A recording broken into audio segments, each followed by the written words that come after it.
Alright, let's start with this. I'm not an expert who has figured out everything in life, but over the years I have delved into books, podcasts, and wisdoms of online influencers, absorbing insights or rules to build my life around. And some of these insights have resonated deeply with me, and have become the foundation of my own journey.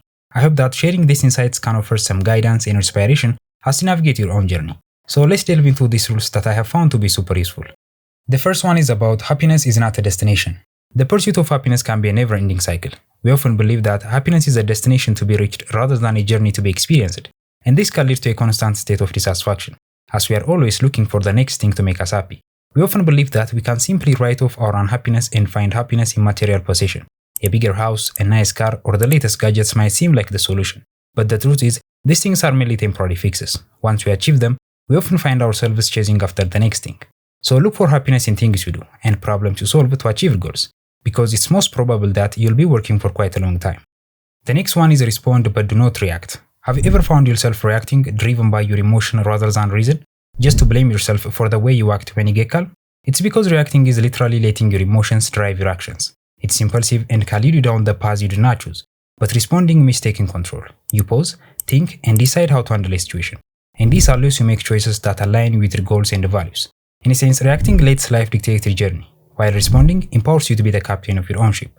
So as much as possible, try to respond, but do not react. Next on the list is learn to delay gratification. In our fast-paced, technology-driven world, instant gratification have become the norm.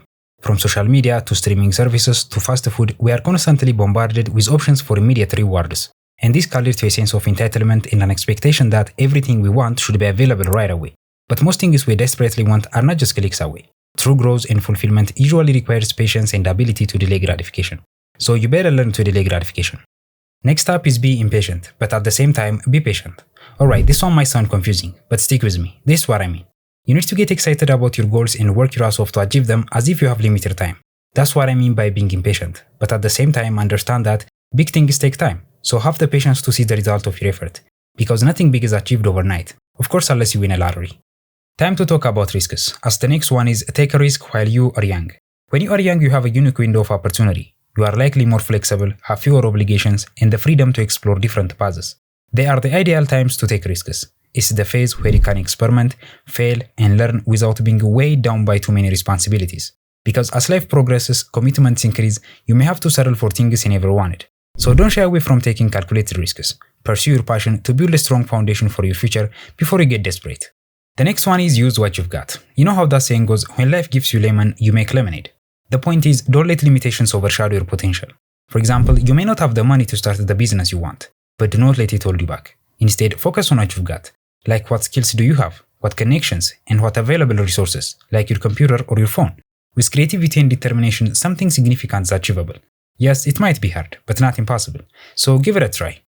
The next one is reflect on your mistakes, or have retrospective analysis. It's obvious that we haven't lived this life before, so making mistakes is inevitable. But don't think of your mistake as a sign that you suck at something or failure.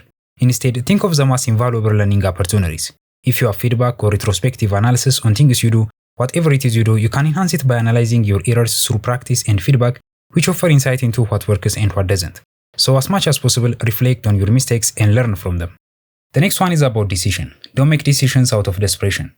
Did you ever find yourself making decisions driven by fear, loneliness, or financial pressure? They often lead to regrettable outcomes. For instance, forcing friendships out of loneliness to fill the emotional void can have a lasting negative consequence, because you might ignore the things you once considered red flag just to avoid feeling alone, only to end up in a one-sided or draining relationship. When we are desperate, we tend to settle for less, making choices that do not align with what's best for us in the long run. So whenever you are desperate, take your time to evaluate your options calmly. The last one is take action, and this is the main one, so you better listen to this. You have probably heard of most of these ideas before. That's because they are true and essential. But knowing some things and doing some things are two different things. The real challenge lies in turning the knowledge into action. So don't just consume information, apply it to your life. Consistent effort and practical steps are what truly create change. By adding these principles into our daily life, we'll be well equipped to go through challenges and seize opportunities. Embrace the journey, learn from your experience, and most importantly, be kind to yourself. You've got this. See you in the next one. Bye.